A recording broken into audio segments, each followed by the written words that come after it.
नमस्कार। आज हम बात कर रहे हैं यूपीएससी यानी यूनियन पब्लिक सर्विस कमीशन की सिविल सेवा परीक्षा के बारे में। सीएसई भी कहते हैं इसे। जी। ये वो परीक्षा है जिससे देश की सबसे बड़ी सरकारी सेवाओं जैसे आईएएस, आईपीएस, आईएफएस जी इनके लिए अफसर चुने जाते हैं। बिल्कुल। और भी कई सारी सेवाएं हैं इसमें, आईआरएस, आईएएस, बहुत लंबी लिस्ट है। हाँ, और इसे देश की सबसे मुश्किल परीक्षाओं में से एक माना जाता है ना? तो आज जरा समझते हैं कि ये है क्या, कैसे होती है और क्यों इतनी खास है। हाँ, जरूर। देखिए, ये जो पूरी परीक्षा है ना, इसका जो तरीका है वो अपने आप में काफी सोचा समझा हुआ लगता है। ये 3 लेवल में होती है। 3 लेवल? हाँ, 3 स्टेज कह सकते हैं। पहला है प्रीलिम्स, मतलब प्रारंभिक परीक्षा। इसमें ना 2 पेपर होते हैं और दोनों में ऑब्जेक्टिव सवाल आते हैं। मतलब आपको 4 ऑप्शन में से एक चुनना होता है। अच्छा, टिक मार्क वाले। हाँ, वही। एक पेपर होता है जनरल स्टडीज यानी जीएस का, जिसमें आपका सामान्य ज्ञान देखते हैं, इतिहास, भूगोल, पॉलिटिक्स, करंट अफेयर्स, ये सब। और दूसरा होता है सीसैट, मतलब सिविल सर्विसेज एप्टीट्यूड टेस्ट। इसमें आपकी समझने की क्षमता, लॉजिकल रीजनिंग, बेसिक मैथ्स वगैरह जांचते हैं। पर ये जो सीसैट है ना, ये शायद क्वालिफाइंग होता है, सुना है मैंने। बिल्कुल सही। ये सिर्फ क्वालिफाइंग है। इसके नंबर फाइनल रैंक में नहीं जुड़ते, बस पास होना जरूरी है। असल में प्रीलिम्स का काम है लाखों एप्लीकेंट्स में से कुछ सीरियस कैंडिडेट को अगले स्टेज के लिए शॉर्टलिस्ट करना। एक तरह से पहली बड़ी फिल्टरिंग यही होती है। समझ गया। तो लाखों लोग अप्लाई करते हैं, तो ये जरूरी भी है, भीड़ कम करने के लिए और एक बेसिक लेवल चेक करने के लिए। अच्छा, इसके बाद आता है असली मुकाबला, मुख्य परीक्षा, जिसे मेंस कहते हैं। ये पूरी तरह से लिखित परीक्षा है। यहाँ आपको लंबे लंबे उत्तर लिखने होते हैं, निबंध लिखने होते हैं। अच्छा, ऑब्जेक्टिव से सब्जेक्टिव पर आ गए। हाँ जी, इसमें कुल मिलाकर 9 पेपर होते हैं। 9? हाँ, काफी ज्यादा है। हाँ, लेकिन इनमें से 7 पेपर ही ऐसे हैं जिनके मार्क्स आपकी फाइनल रैंक तय करते हैं। अच्छा, वो 7 कौन से हैं? उन 7 में 4 तो जनरल स्टडीज के ही अलग अलग पेपर होते हैं, एक पेपर निबंध का होता है और 2 पेपर होते हैं आपके ऑप्शनल सब्जेक्ट के, मतलब जो विषय आप खुद चुनते हैं। ऑप्शनल सब्जेक्ट कोई भी चुन सकते हैं? हाँ, यूपीएससी एक लिस्ट देती है विषयों की, उसमें से आप कोई एक चुन सकते हैं अपनी पसंद और तैयारी के हिसाब से। बाकी जो 2 पेपर बचे 9 में से, वो भाषा के होते हैं, एक अंग्रेजी का और एक कोई भी भारतीय भाषा जो संविधान की 8वीं अनुसूची में है, जैसे हिंदी, तमिल, बंगाली वगैरह। ये दोनों भी सिर्फ क्वालिफाइंग होते हैं। अच्छा, तो 7 पेपर्स पर ही दारोमदार है रैंक का?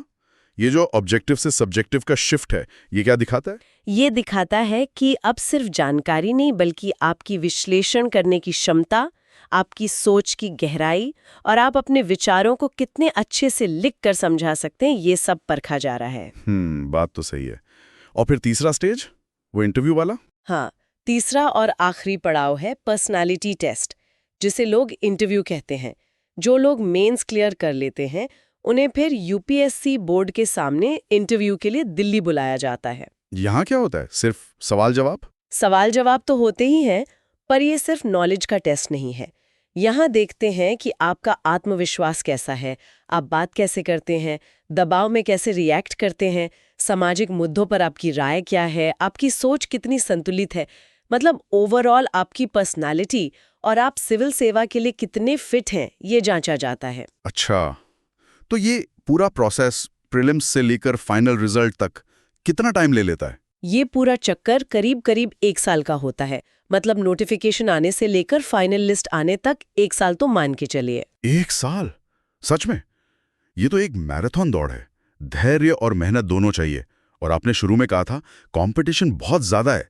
मैंने सुना है 10 लाख से भी ज्यादा लोग फॉर्म भरते हैं। हाँ, बिल्कुल।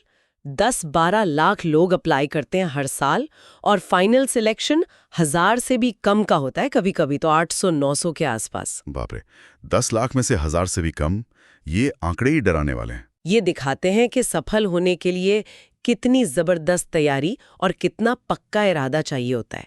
अच्छा, एलिजिबिलिटी की बात करें तो उम्र आमतौर पर 21 से 32 साल होती है जनरल कैटेगरी के लिए, और ग्रेजुएशन की डिग्री चाहिए किसी भी विषय में। और सिलेबस, जिसके बारे में कहते हैं कि सूरज के नीचे जो कुछ भी है सब पूछ लेते हैं। हाँ हाँ, कुछ वैसा ही है। सिलेबस वाकई बहुत बड़ा है।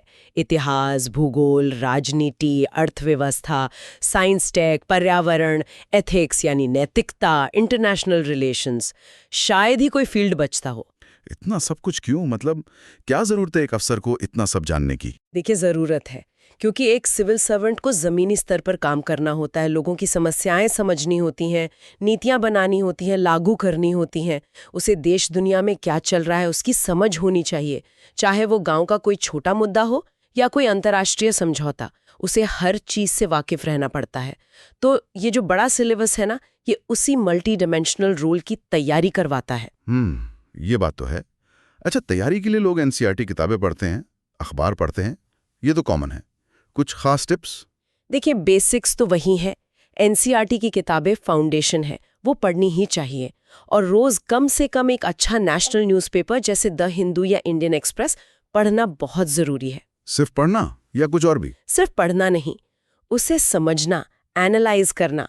खबर क्या है, उसके पीछे का मुद्दा क्या है, उसका सिलेबस से क्या लेना देना है, सरकार की क्या पॉलिसी है, इस तरह से पढ़ना होता है।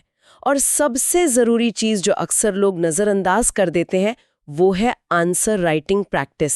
अच्छा, लिखने का अभ्यास। हाँ जी, आपको कितना भी ज्ञान हो, अगर आप उसे दिए गए टाइम में साफ सुथरे तरीके से टू द पॉइंट लिख नहीं सकते तो मेंस में मुश्किल होगी। तो रोज लिखने की आदत डालनी पड़ती है। सही कहा। ज्ञान को पेश करने का तरीका आना चाहिए, खासकर जब वक्त कम हो। तो अगर हम सब बातों को समेटें तो ये एक कई स्टेज वाली बहुत ही कॉम्पिटिटिव परीक्षा है। इसमें सिर्फ किताबी ज्ञान नहीं चाहिए, बल्कि एनालिटिकल स्किल, लिखने की कला और एक बैलेंस्ड पर्सनालिटी भी बहुत जरूरी है। बिल्कुल सही कहा आपने। और अंत में एक बात सोचने वाली है, जब कोई कैंडिडेट इतने मुश्किल कंपटीशन और इतने बड़े सिलेबस को पार करके चुना जाता है, तो ये सिलेक्शन प्रोसेस उसकी किताबी ज्ञान के अलावा उसके और कौन से गुण दिखाता है? क्या ये उसकी दृढ़ता है, उसका स्ट्रेस झेलने का मादा है, या कुछ और? ये सवाल हमें सोचने पर मजबूर करता है कि हम अपने भविष्य के लीडर्स में आखिर ढूंढ क्या रहे हैं।